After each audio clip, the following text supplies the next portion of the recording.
Hi, this is the top 10 worst graphic novels. And truth is, I don't need to do a top 10 worst graphic novels. I could avoid it and only have the top 10 best. But I suppose to balance things out, I've got a top 10 worst, and I think it goes without saying, but I'll say it anyway. This is just my opinion. Bear in mind, I often get things wrong, and it's not meant to cause offence. Starting at number 10, we have The Standard.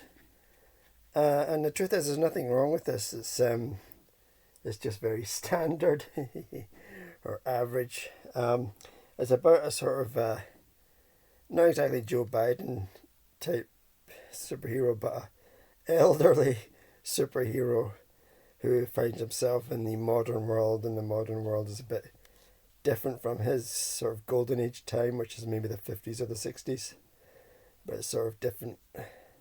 An old superhero in different roles in a different world. It's just rather average. Number 9, we have Frankenstein. And again, there's nothing really wrong with it. It's beautiful illustrations. I don't know if they're like woodcut or something. But there's nothing wrong with it. It's just that I've heard the story of Frankenstein so many times I've lost count. This is just just a graphic novel adaptation of the Mary Shelley Frankenstein novel. But as I've said, I've read it and I've seen the movie. So, number 8, we have Judge Dredd Raptor. And once again, sticking with the theme, this is a very average sort of Judge Dredd story, even though it's from the sort of what I would call golden age of Judge Dredd, the sort of mid-90s. Judge Dredd versus Raptor is basically Judge Dredd versus Venom, sort of, or Venom type alien creature who really does look like Venom. I don't know if they got any sort of call from Marvel, but it's sort of Venom-esque. And it's just a very average Judge Dredd versus story. Number 7, we have Injustice. This is a DC comic book story, which I think has a tie-in with a video game, and I think it is very much a sort of tie-in sort of graphic novel. It mostly focuses on Harley Quinn, and there's not much to it. It's nothing special. Number 6,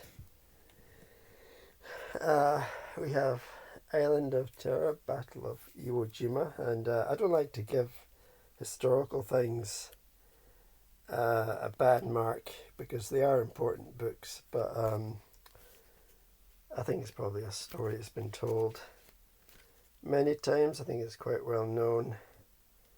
The artwork is it's good, but I mean, I can't criticise. I can draw to save my life, but it's just very sort of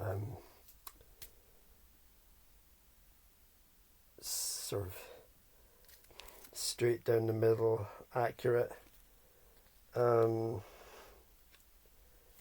will say in its defence, it's better than Midway, the movie, probably, and it's a lot better than the Michael Bay Pearl Harbor movie.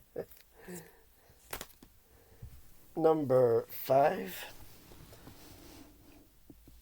you have another Judge Dredd. This is Judge Dredd Heavy Metal. It actually has a warning on the front for adults only. It's quite violent. And this again comes from the sort of mid-90s golden age of Judge Dredd. And I think back then the comic book was quite violent. I think it's maybe its most violent that it's been at that time.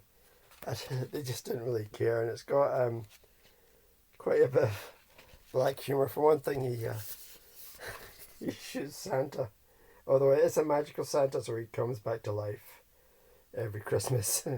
But it's quite nasty in a lot of places. Yeah, it's quite dark humour. And sort of in keeping with that theme, we have number 4, Kick-Ass 3, and I think the problem with it is it's number 3, although they've actually, I think, made a number of tie-ins. I think probably too many tie-ins. But I suppose it's a good sort of send-off to the story, but when something reaches 3, it's just going a bit stale. Number 3, we have Runaways, Find Your Way Home, and I'm not actually sure if this is signed or not.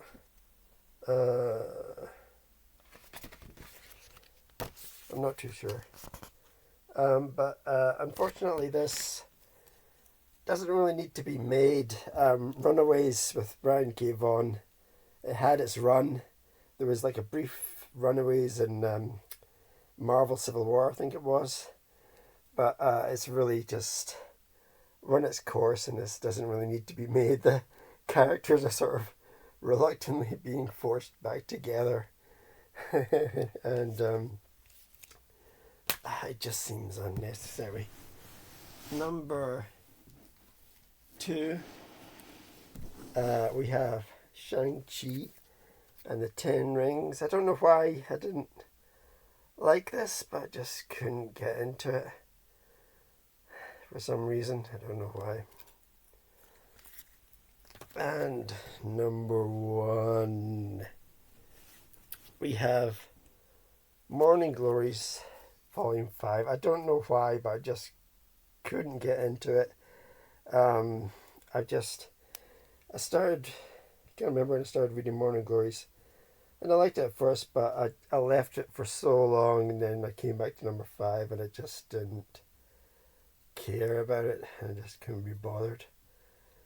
So, unfortunately, that's number 1. And as I said, I didn't really need to make this, but I think I've read so many graphic novels this year that I'll be doing it next year as well. So